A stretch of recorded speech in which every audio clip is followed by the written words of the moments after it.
नमस्कार, मैं हूं सौरभ त्रिपाठी। आप देख रहे हैं इंडिया न्यूज हिमाचल प्रदेश। हिमाचल में कर्ज का बोझ बढ़ता ही जा रहा है। प्रदेश में मौजूदा सुक्खू सरकार 2 साल में लगभग 30,000 करोड़ रुपए का कर्ज ले चुकी है। ऐसे में हिमाचल पर कर्ज 1 लाख करोड़ रुपए का पार कर चुका है। मुख्यमंत्री सुखविंदर सिंह सुक्खू का कहना है कि पूर्व की जयराम सरकार लगभग 76,000 करोड़ रुपए का कर्ज छोड़कर गई थी। वहीं पूर्व सीएम जयराम ठाकुर का कहना है कि कांग्रेस सरकार ने 2 साल में विकास के नाम पर 30,000 करोड़ रुपए का कर्ज ले लिया है। अब हिमाचल सरकार की कर्ज लेने की लिमिट भी खत्म हो गई है। कुछ समय पहले नेता प्रतिपक्ष ने आरोप लगाया कि सुक्खू सरकार ने कर्मचारियों की भविष्य निधि जीपीएफ को भी गिरवी रखकर लोन ले लिया है। मुख्यमंत्री सुखविंदर सिंह सुक्खू कहते हैं कि 2027 तक हिमाचल प्रदेश को आत्मनिर्भर बना देंगे, लेकिन सबसे बड़ा सवाल ये उठता है कि कैसे बनाएंगे आत्मनिर्भर। हिमाचल की बात में आज बात करेंगे कर्ज के दलदल में फंसता हिमाचल प्रदेश। हमारे साथ खास मेहमान जुड़ेंगे। सवाल ये उठता है कि आप विकसित हिमाचल बनाएंगे, आप हिमाचल को अग्रणी राज्य बनाएंगे, लेकिन कैसे बनाएंगे? आपके दिमाग में क्या रोड मैप है? हमारे साथ खास मेहमान जुड़ेंगे और चर्चा करेंगे कि आखिरकार सुक्खू सरकार जो कर्ज के बोझ तले दबती जा रही है, हर रोज कुछ नई नई बातें जो निकल कर सामने आ रही हैं, क्या रोड मैप है?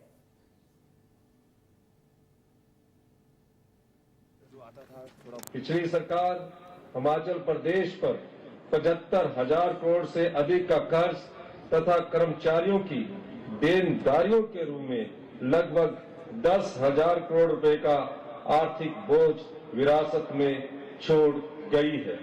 भाजपा सरकार के खराब वित्तीय प्रबंधन के कारण आज हिमाचल को कर्ज का मूल और ब्याज चुकाने के लिए भी कर्ज लेना पड़ रहा है, लेकिन लोन को लेकर कोई भी राज्य अपना गुजारा नहीं कर सकता। इसलिए हम अपने संसाधन जुटाने पर ध्यान केंद्रित कर रहे हैं। अगला वित्तीय वर्ष प्रदेश की अर्थव्यवस्था के लिए चुनौतियों भरा है, लेकिन प्रदेश की जनता के सहयोग और देवी देवताओं के आशीर्वाद से हमारी सरकार पूर्व की तरह इस चुनौती का भी मजबूती के साथ सामना करेगी। ये भी हकीकत है कि 5 साल के कार्यकाल में हिमाचल प्रदेश में जो कर्ज लेने में जो वृद्धि हुई है हमारी गवर्नमेंट के दौरान, यानी कि भारतीय जनता पार्टी की सरकार के दौरान, ये सिर्फ 48% हुई है। जबकि कांग्रेस की गवर्नमेंट में पूर्व में 2012 से 17 तक जो सरकार रही, उस वक्त जो है वो इंक्रीज जो है लोन की दर में हुई है वो 66% है। और अभी हिमाचल प्रदेश की स्थिति आज की तारीख में अगर हम देखें तो हिमाचल प्रदेश में अभी तक जो आंकड़े हमारे सामने आ रहे हैं, उन आंकड़ों को अगर हम देखें तो ऋण हिमाचल प्रदेश की सरकार ने, वर्तमान सरकार ने 3,000 करोड़ रुपए से 30,000 करोड़ रुपए से ज्यादा ऋण अभी तक ले चुके हैं जी। और अगले फाइनेंशियल ईयर तक, यानी कि जब तक अगला बजट पारित होना है, तो संभावना ये लग रही है कि हिमाचल प्रदेश में ये ऋण 1 लाख करोड़ को टच कर जाएगा जी।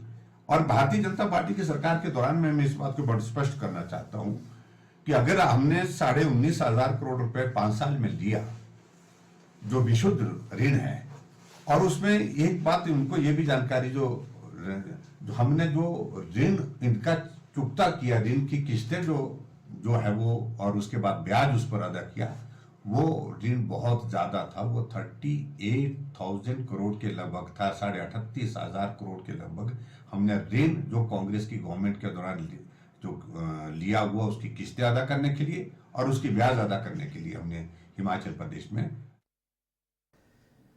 चलिए, हमारे साथ 2 खास मेहमान जुड़ रहे हैं। सबसे पहले परिचय करवाते हैं, फिर इसके बाद चर्चा की शुरुआत करते हैं। प्यार सिंह कंवर जी हमारे साथ है, बीजेपी के प्रवक्ता, बहुत बहुत स्वागत है। संदीप सांख्यान जी हमारे साथ है, कांग्रेस के प्रवक्ता है। संदीप जी, आपका भी बहुत बहुत स्वागत है। चर्चा की शुरुआत संदीप जी मैं आपसे करना चाहता हूं। एक तरफ आरोप ये लग रहा है कि सुक्खू सरकार लगातार कर्ज के बोझ तले दबती जा रही है, और जब कर्ज इतना ज्यादा हो जाएगा तो विकास कैसे होगा? जी, नमस्कार। आपको और आपके दर्शकों को मेरा वंदन है, आप सबको नमन है। मैं आप लोगों के माध्यम से गुजारिश करना चाहता हूं कि कभी 2014 में के पहले के देश के अंदर कितना लोन था और कितना कर्जा था, और उसके बाद 2014 से लेके 2025 तक देश के ऊपर कितना कर्जा बढ़ा है, कभी बैलेंस ऑफ ट्रेड कितना है, इंडिया का एक्सपोर्ट इंपोर्ट कितना है, उसके ऊपर भी चर्चा कर ली जाए तो ऐसा है कि जो इंडिया टीवी के दर्शक हैं उनको भी पता लगेगा कि देश की असलियत क्या है। और अब मैं प्रदेश के जो आपका विषय वस्तु है उसके ऊपर आना सर चाहता हूं। इंडिया न्यूज की, इंडिया टीवी इस दिन हमारी सरकार आज से 2 वर्ष पहले हिमाचल प्रदेश के अंदर काबिज हुई थी, तो उस दिन जयराम ठाकुर जी को, मैं माननीय पूर्व मुख्यमंत्री जी, मैं उनसे कहना चाहता हूं कि आप थोड़े से आंकड़ों को गौर से देखिए। 92 और 93 हजार करोड़ रुपए की जो थी हमारी देनदारियां थी, और अगर आप जिसको विशुद्ध लोन कहते हैं, आज तक हमने विशुद्ध लोन के नाम पे हमने सिर्फ 9,000 करोड़ रुपए का लोन लिया है। और जो आंकड़ा माननीय जयराम ठाकुर जी दे रहे हैं, मैं उनको बताना चाहता हूं कि जो आंकड़ा है वो है जो पिछली सरकारों ने लोन दिया था, उसकी इंस्टॉलमेंट, उसकी किस्तें देने के लिए सुक्खू सरकार भर रही है, और उसका ब्याज और चक्रवृद्धि ब्याज लौटाने के लिए वो जो है वो उसको भरा जा रहा है, उस लोन के पैसे के इंस्टॉलमेंट के लिए भरा जा रहा है। उस बावजूद उसके जयराम ठाकुर जी, केंद्र में आपकी सरकार थी, तब फाइनेंशियल सैंक्शन नहीं लगती हिमाचल प्रदेश के अंदर। जब हिमाचल प्रदेश के अंदर कांग्रेस की सरकार बनती है तो फाइनेंशियल रिस्ट्रिक्शन लगा दी जाती हैं। अब मैं आता हूं, हमारा ओपीएस का जो एम्प्लॉई है उसका 9,000 करोड़ रुपए अभी देने को है, जिसके ऊपर जयराम ठाकुर जी कभी नहीं बोलते। मैं ये बात कहना चाहता हूं, पिछला डिसास्टर हिमाचल प्रदेश के अंदर हुआ, जिसके अंदर 9,900 करोड़ रुपया आपकी केंद्र सरकार का देने को है, जिसके ऊपर ना जयराम जी बोलते हैं, ना अनुराग जी बोलते हैं, ना नड्डा जी बोलते हैं, ना बिंदल जी बोलते हैं। तो उसके बावजूद 1,500 करोड़ रुपए की आपदा का अभी था, जो पिछला वर्ष गया उसके अंदर था। तो मैं ये कहता हूं उसके ऊपर आप लोगों की बोलती क्यों बंद हो जाती है। और मैं पीडीएमए का जो पैसा मिलना था वो आज तक नहीं दिया। अब देखिए, वन एक एक करके मैं सारा के सारा पॉइंट बता रहा हूं। अब जो फ्रेट है वो सीधा जीएसटी के माध्यम से केंद्र सरकार को जा रहा है। उसके बाद टोल जितना प्रदेश के अंदर कटता है सीधा के सीधा केंद्र सरकार को जा रहा है। हमारा जीएसटी का जो मुआवजा मिलना था वो आज तक वो दबा के बैठे हैं। हमने तो फिर भी ये बीड़ा उठाया है कि आत्मनिर्भर हिमाचल बनाएंगे, और उस बीड़े को उठाते हुए मैं बताता हूं, आपने ये बीड़ा उठाया कि आत्मनिर्भर हिमाचल बनाएंगे, तो बनना भी चाहिए। आपका विषय जो है उसके ऊपर ही बोल रहा हूं, आप सुन लीजिए मेहरबानी करके। 2,200 करोड़ रुपए का जो है हमने राजस्व में मुनाफा किया है। अब जिस लोन की बात कर रहे हैं, मैं आज भारतीय जनता पार्टी के नेताओं से पूछना चाहता हूं, क्या वो जो पैसा है वो माननीय मुख्यमंत्री जी अपने घर ले जाते हैं, या आपको मैं बताता हूं, या मुख्यमंत्री अपने घर ले जाते हैं, या कांग्रेस सरकार के जो काबीना मंत्री है अपने घर ले जा रहे हैं? अरे क्यों लोगों को बरगलाने की बात कर रहे हो? आप एक चीज बताएं। संदीप जी, ठीक है, आप मैं पूछ लेता हूं कि क्यों बरगला रहे हैं संदीप जी, क्यों बरगलाने का काम कर रहे हैं? ठीक है प्यार सिंह जी, ओके ठीक है। रिस्ट्रिक्शन क्यों नहीं? आपने अपनी बात रख दी, आपने अपनी बात रख दी। और सुनिए संदीप जी, अब आप बताइए ये क्यों? अभी प्यार सिंह जी को आपने सुना, और मैं ये चाहूंगा कि आप बताएं। नहीं, आपने संदीप सांख्यान को सुना, प्यार सिंह जी का भी बोलेंगे। चलिए माफ कीजिए, ठीक है प्यार, बोलिए। मैंने भाई संदीप जी को सुना, आपके सभी दर्शकों को मेरा नमस्कार। विषय आपने गंभीर छेड़ा और प्रदेश की वर्तमान परिस्थितियों में बहुत ही चिंताजनक स्थिति है। आपने ठीक कहा प्रत्युष जी कि सरकारों को लोन लेना पड़ता है, मगर किस तरह से उसका उपयोग करना है ये सरकार को देखना है। और 2 वर्षों में जिस तरह से इस सरकार ने इसका दुरुपयोग किया है, इसका उदाहरण नहीं है इतिहास में। आप देखिएगा कि पिछले 2 वर्षों में 30,000 करोड़ रुपए के आसपास का कर्ज, और विकास के नाम पे जीरो, ठेकेदारों को 1 रुपया नहीं, कर्मचारियों को कुछ नहीं दिया जा रहा है। ये पैसा जा कहां रहा है, आम आदमी भी इससे परेशान है। आप देखिएगा हमारी सरकार ने पिछले 2 वर्षों का कंपैरिजन कीजिए। भाई साहब ने, सांख्यान जी ने बात करी 2014 से पहले का चर्चा करने की, मैं भी स्वागत करूंगा, जरूर करें। कुछ कसर रह गई हो कांग्रेस के कारनामों पे पर्दा उठाने की, वो भी पूरी हो जाएगी। 2014 से पहले इस देश की क्या स्थिति थी वो इन्हें भी पता है और आम जन जन जानता है। आप देखिएगा 2 वर्षों में 19,498 करोड़ रुपए का कुल कर्ज लिया गया 5 वर्षों में, और पिछले 2 वर्षों में जो लिया माननीय जयराम जी की सरकार ने केवल 11,000 करोड़ के आसपास का कर्ज लिया और 13,000 करोड़ रुपए का कर्ज की अदायगी की गई। मगर ये सरकार को देखिए कि 30,000 रुपए करोड़ का कर्ज ले चुकी है और रोना रो रही है पिछली सरकार का। अब मैं संख्यान जी से बड़ी विनम्रता से पूछना चाहूंगा कि आप बताएं कि क्या जो छठा वेतन आयोग है उसमें 2016 की लायबिलिटी क्या पिछली सरकार की नहीं थी? सरकारों का काम होता है जो सरकार अगली आती है उसको जो अदायगियां हैं वो देनी होती है, मगर गिनती किस तरह से की जा रही है ये बड़ी सोचने वाली बात है। मैं इनसे विनम्रता से फिर निवेदन करना चाहूंगा कि आप सीरियसली सरकार को चलाने की कोशिश करें, जनता को भ्रमित करने का प्रयास ना करें। जनता को कितनी देर ठगेंगे? नहीं, अभी तो संदीप जी कह रहे थे कि जयराम ठाकुर जी भ्रमित कर रहे हैं, आप कह रहे हैं आप भ्रमित कर रहे हैं, तो भ्रमित कौन कर रहा है ये स्पष्ट होना चाहिए ना। रख रहा हूं ना मैं बताता हूं कौन भ्रमित कर रहा है। मैं आ रहा हूं संदीप जी, आ रहा हूं अभी आपकी बात का ही जवाब ले रहा हूं मैं तो आंकड़े रख रहा हूं जी कि हमने केवल 19,004 उतना कर्ज हमने 1.5 साल में नहीं लिया होगा जितना इन्होंने 2 सालों में 30,000 करोड़, 5 साल का कर्ज 19,428 करोड़।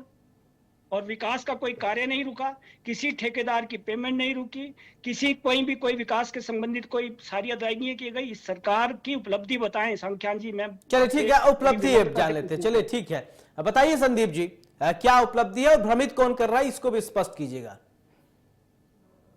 सरकार की सबसे बड़ी उपलब्धि ये है आज की डेट में, पहले मैं बताऊं आपको, बहुत सी चीजें बताने को है आपके माध्यम से, कि सबसे पहला हमने भारतीय जनता पार्टी का ऑपरेशन लोटस जो है वो धराशायी किया है। ये लोग बेईमान हैं और ये दिल्ली में बैठ के हिमाचल के लोगों को क्रश करने की कोशिश करते हैं। ये सबसे बड़ी उपलब्धि है कि लोकतंत्र के अंदर इन्होंने जनमत को जो है नकारने की कोशिश की और फिर से हम 40 सीटों के ऊपर आए हैं। ये लोगों ने मैंडेट दिया है। अब उसके अंदर आप बाकी उपलब्धियां आप अखबारों में पढ़ लेना। 6 गारंटियां हमने पूरी कर दी हैं आपकी जानकारी के लिए, क्योंकि मैं आज उपलब्धियों के ऊपर नहीं आ रहा, क्योंकि आज की विषय वस्तु अलग है। अब 2014 की आप बात कर रहे हैं, मैं बताता हूं देश के ऊपर 2014 के तक आज तक पूर्व की सरकारों से लेके 2014 तक हमारे ऊपर जितना कर्ज था वो था 61 लाख करोड़ रुपया, और 2014 से लेके आज तक 2025 तक 261 लाख करोड़ रुपया जो है वो पैसा जो है आज देश के ऊपर कर्जा है। मैंने पहले भी कहा कि देश का निर्यात गिरा है, देश के अंदर डिवेल्यूएशन हो गई है पैसे की। ये वही सरकार है, आज इनका बस नहीं चलता तो हिमाचल प्रदेश एक अकेला प्रदेश जहां पे कांग्रेस की सरकार है तो वहां पे फाइनेंशियल रिस्ट्रिक्शन लगा के ये करते हैं। पिछले कल यहाँ पे हमारे गणतंत्र दिवस था, उससे पहले हमारा प्रदेश का पूर्ण राज्यत्व दिवस था। तो जब इंदिरा गांधी जी ने यहाँ पे पूर्ण राज्यत्व दिवस का घोषणा 1971 में की थी तो उन्होंने कहा था कि हिमाचल प्रदेश एक छोटा राज्य है, पहाड़ी राज्य है, 90% जो है वो केंद्र की सरकार उसका खर्चा वहन करेगी और 10% जो है। अच्छा ठीक है संदीप, ये सब तो बात ठीक है। अब ये बताइए कर्ज ठीक है, कर्ज लेना गड़बड़ नहीं, लेकिन कर्ज को कैसे पाटा जाएगा? अरे आप लोग बरगलाने की बात कर रहे हैं, सबसे ज्यादा झूठा काम तो आप लोग कर रहे हैं। सारी के सारी कलाई जो है। अच्छा ठीक है संदीप जी, ठीक है कर्ज तो ठीक है, मैं एक बात आपसे ये समझना चाहता हूं कि देखिए कर्ज लेना ठीक है, गुनाह नहीं, कर्ज लेते हैं कि हो सकता है, लेकिन कर्ज को पाटने के लिए भी तो आपके मन में एक रोड मैप होगा। तो नॉर्मली एक छोटा सा रूटीन ले लीजिए, कोई भी किसी से कर्ज ले लेता है, लेकिन उसको देने के लिए भी तो उसको चाहिए ना, हमारे पास इतना ये रोड मैप है, ये हम फैसिलिटी ले आएंगे, ऐसा हमारा अर्निंग होगा और फिर हमारे पास पैसे जब आएंगे हम कर्ज वापस कर देंगे, ये बता दीजिए। हाँ तो बिल्कुल हमारे पास रोड मैप है, हम बता रहे हैं, उस रोड मैप को आगे बढ़ाया है हमने टूरिज्म को लेके यहाँ पे अलग अलग गतिविधियां आगे बढ़ाई हैं। हमने उसके अंदर सबसे बड़ा आपका जो टूरिज्म हब है उसको लेके और हॉस्पिटैलिटी को लेके, और उसके बावजूद जो इंडस्ट्रियल सेगमेंट है उसको लेके और युवाओं को रोजगार देके, है ना, 680 करोड़ रुपए का हमने यहाँ पे जो अपना स्टार्टअप योजना है उसको लाए हैं। अब देखिए, अगर प्रोडक्टिविटी बढ़ती है तो उसके बावजूद जो है आपकी कंजम्पशन बढ़ती है, कंजम्पशन बढ़ती है तो एम्प्लॉयमेंट बढ़ती है। ये सारा के सारा इकोनॉमिक बेस्ड रोड मैप हमारे पास है और हमने हिमाचल प्रदेश को ग्रीन राज्य बनाने की कोशिश करी है। हमने उसके ऊपर भी हम चाह रहे हैं कि ज्यादा से ज्यादा यहाँ पे रेवेन्यू आए। हम वो लोग नहीं है कि 6 करोड़ रुपए की इंडस्ट्री मीट के नाम पे 6 करोड़ रुपए की चपातियां खा दें। आज पिछले 1960 से लेके इतना बड़ा भाखड़ा रिजर्वायर बना है। आज हमने यहाँ पे आर्थिकी को लेके हमने यहाँ पे इसका स्पोर्ट्स एक्टिविटीज को डेवलप करा है और भी हमारे और भी बहुत सी ऐसी एक्टिविटीज जो चल रही हैं इकोनॉमिक या टूरिज्म को लेके या टेम्पल टूरिज्म को लेके या आपका इको टूरिज्म को लेके, ये सारी की सारी गतिविधियां चल रही है और हमने इको टूरिज्म को लेके युवाओं को बहुत ज्यादा प्रोत्साहन हमारी सरकार ने दिया है, सो दैट कि हमारी ओके। आप एक्साइज पॉलिसी के ऊपर आ जाइए जिसकी वजह से हमारे को 2200 करोड़ रुपए का राजस्व जो है वो फायदा हुआ है। तो ये सारे रोड मैप है। हम धीरे धीरे आत्मनिर्भर, लेकिन हम भारतीय जनता पार्टी और केंद्र सरकार की असलियत को ये जानना चाहती है हिमाचल प्रदेश की जनता कि आप लोग कब कब किस तरह की तानाशाही चलाएंगे। क्या कभी ऑपरेशन लोटस चलाएंगे? क्या कभी जयराम जी है बरगलाने का काम करेंगे? कभी बिंदल जी, कभी नड्डा जी? मेरे को आप बता दीजिए, आपके यहां से 4 मेंबर ऑफ पार्लियामेंट है, 3 आपके राज्यसभा के सांसद है, केंद्रीय मंत्री हैं। आप बता दीजिए कि कितनी बार, अगर इनको ये लगता है कि कांग्रेस की प्रदेश की सरकार जो है यहाँ पे मिसयूज करती है तो बोलिए आप अपने वित्त मंत्री जी को, अपने प्रधानमंत्री जी को, यहाँ पे व्हाइट पेपर लेके आए, स्टेट पेपर लेके आए कि हमने इतना दिया है और इतना ये मिसयूज कर रहे हैं फंड का। क्यों नहीं करती आपकी केंद्र की ठीक है सरकार संदीप जी, ठीक है प्यार सिंह जी, ठीक है तो संदीप मैं जी, ये आपकी बोल बात रहा है, हूं ठीक है कि संदीप अगर- जी, ओके। अरे यही बात है कि 7 मेंबर ऑफ पार्लियामेंट होने के बाद ठीक है, आपने रोड मैप भी बता दिया कि कैसे अगर कर्ज लिए कैसे उसको भरा कैसे जाएगा। ठीक है प्यार सिंह जी, देखिए अभी संदीप जी ने कहा कि देखिए कर्ज लिए हैं तो कर्ज को भरेंगे भी और हम आत्मनिर्भर हिमाचल बनाएंगे, इसके लिए हम कृत संकल्पित हैं, प्रतिबद्ध हैं हम इसको, इसके लिए।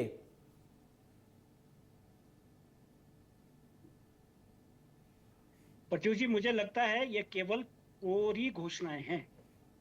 यह सरकार बिल्कुल भी सीरियस नहीं है। अगर यह इस मामले में सीरियस होती तो नहीं, आपको क्या सीरियसनेस की कमी लग रही है वो उसको थोड़ा बताइए ना। ठीक है, मैं आपको बता ही रहा हूं ना जी कि आपका कर्ज लेने की गति जो जिस तरह से है उस तरह से आप अदायगी नहीं कर रहे हैं, ना ही आप नई व्यवस्थाएं खड़ी कर रहे हैं। आप फंड्स की बात कर रहे हैं मगर लेने के लिए, मगर उसका सही ढंग से उपयोग करना हो वो सरकार इस तरह ओपीएस का पैसा दिला देंगे आप वापस? आमदा का पैसा वापस दिला देंगे? मेरी बात सुन लेंगे आप तो ज्यादा नहीं बताएं, आपके मेंबर ऑफ पार्लियामेंट है दिल्ली के अंदर। मैं आपको बता रहा हूँ जो भी ड्यू होगा मिलेगा, वो आपके मेरे कहने का कुछ नहीं है। आपके कब मिलेगा? अभी 2 साल तो हो गए, 2 साल एक महीना तो हो गया सरकार का। इसी कब देंगे आप इस पैसे को? सांख्यान जी 2 वर्षों में इसी सरकार के मंत्रियों के दिल्ली में दौरे हुए हैं, आके उन्होंने धन्यवाद किया। आप नहीं करना चाहते अलग बात है, मगर वो कहते हैं कितने करोड़ रुपए मिले तो वो केंद्र सरकार नहीं दी है। किस चीज के मिले हैं मेरे को बताएंगे थोड़ा सा? भी दे रहा हूँ किस चीज का आंकड़ा दिया है, किस चीज का मिला है? आपकी सरकार के मैं बताता हूँ, जो पूर्व में भारतीय जनता पार्टी की सरकार थी, आप सुन लीजिए आप, जो भारतीय जनता पार्टी की हिमाचल प्रदेश के अंदर सरकार थी, इन्होंने घोषणाएं कर दी और लेकिन आज तक इन्होंने उसके लिए वित्तीय प्रावधान नहीं किए और जो संस्थान हमारी सरकार को खाली करने पड़े, बंद करवाने पड़े, वो इसलिए कराने पड़े क्योंकि इन्होंने सिर्फ अच्छा ठीक है संदीप जी, देखिए आप बोल रहे थे प्यार सिंह जी ने आपको सुना, आप एक बार सुनिए प्लीज। संदीप जी आप सुनिए, उनको अपनी बात तो रखने दीजिए, वो क्या कहना चाह रहे हैं आप बोलेंगे तो नहीं बोल पाएंगे ना। ठीक है बोलिए, ठीक है प्यार सिंह जी बोलिए, क्या कह रहे हैं आप? बिल्कुल इंटरप्ट नहीं किया, मैं आपसे भी आशा करूंगा। बोलिए। हाँ ठीक है प्यार सिंह जी बोलिए। मैं आपको बता दे रहा हूँ कि पिछले 2 वर्षों में चाहे पीडब्ल्यूडी मिनिस्टर गए हो इनके, चाहे अन्य मंत्री गए, अभी हाल ही का उदाहरण दे देता हूँ।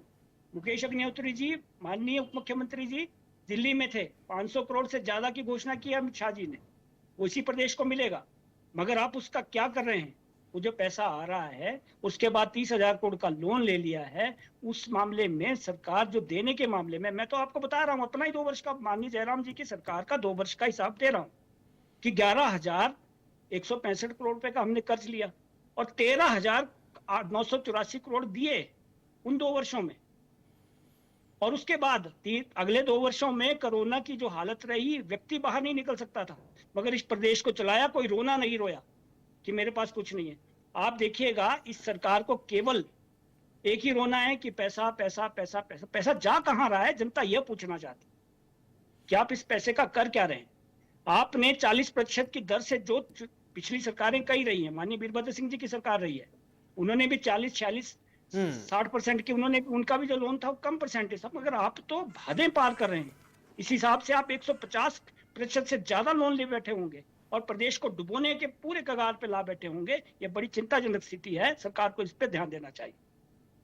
चलिए ठीक है संदीप जी, फाइनल कमेंट मैं आपसे लूंगा। चलिए ये कंचन है प्यार सिंह जी का, तो भाई उन्होंने कह रहे हैं कि भाई पैसा आप ले रहे हैं, ठीक है कोई बात नहीं लीजिए, लेकिन पैसा जा कहां रहा है उसको बताइए। ये तो विपक्ष का काम है। विपक्ष किस लिए बैठा है वो पता करे वहां पे विधानसभा के अंदर जाके भी ये पैसा कहां जा रहा है। इनके पास आरटीआई है, इनके पास ईडी है, इनके पास सीबीआई है, इनके पास इनकम टैक्स है, पता करेगी कहां जा रहा है पैसा। ये क्यों नहीं करते इस भूमिका में, ये क्यों नहीं अपनी जो एक्टिविज्म है क्यों नहीं निभाते। ये तो सिर्फ लोगों का बरगलाने का काम कर रहे हैं और सिर्फ झूठ बोलने का काम कर रहे हैं। अब मैं बताता हूं कि पैसा कहां जा रहा है। हमने 2 वर्षों में जो विशुद्ध रूप से, जो प्योर रूप से हमने यहाँ पे जो कर्जा लिया है वो 9,000 करोड़ रुपए का कर्जा लिया है। और जिसकी बात कर रहे हैं वो जो इनके द्वारा क्रियाकलाप जो पीछे किए गए थे, उन क्रियाकलापों को उसका ब्याज, चक्रवृद्धि ब्याज, उसकी किस्तें देने के लिए हमारी सरकार उस पैसे ठीक को है, आपने बता दिया। ठीक है प्यार सिंह जी, फाइनल कमेंट। ठीक है संदीप जी, देखिए हमारे पास वक्त इतना नहीं है, इतना वक्त नहीं है हमारे पास। प्यार Singh ji final comment. Bharatiya Janata party तो एक्सपोज हो चुकी है पूरी तरह से। ठीक है प्यार सिंह जी फाइनल कमेंट। देखिए आप पैसा पूछे कहां जा रहा है, उन्होंने बता दिया कंपाउंड इंटरेस्ट भर रहे हैं। वो उसी सरकार को देना होता है, पिछली सरकारों का पैसा। पहले भी जब सरकारें रही है तो कांग्रेस की सरकारों में भाजपा ने नहीं दिया है ना। केंद्र में आपकी सरकार है, जीरो बेस बजटिंग ले रहे हैं, सरकारों को देना। क्यों नहीं ला रहे आप जीरो बेस बजटिंग? जिस तरह से व्यवस्था की दुर्गति की जा रही है वो चिंताजनक। चलिए ठीक है प्यार सिंह जी, बहुत बहुत शुक्रिया आपका। संदीप जी आपका भी बहुत बहुत शुक्रिया हमारे साथ हिमाचल की बात में चर्चा करने के लिए। तो आज हमने चर्चा किया कि सुक्खू सरकार लगातार कर्ज ले रही है, कर्ज के बोझ तले दबती जा रही है। अब सवाल ये उठ रहा है, विपक्ष सवाल खड़े कर रहा है कि जो कर्ज ले रहे हैं उसका इस्तेमाल कहां किया जा रहा है। तो विपक्ष की भी ये महत्वपूर्ण भूमिका होती है, विपक्ष भी ये फाइंड आउट करने की कोशिश करे, क्योंकि मजबूत विपक्ष से ही मजबूत लोकतंत्र होगा और प्रदेश की और ज्यादा विकसित होगा और आत्मनिर्भर हिमाचल बनाने में विपक्ष की भी महत्वपूर्ण भूमिका होगी। तो अब विपक्ष इसको फाइंड आउट करे तो पैसा कहां खर्च हो रहा है। बहरहाल इस खास पेशकश में मेरे साथ फिलहाल इतना ही। नमस्कार।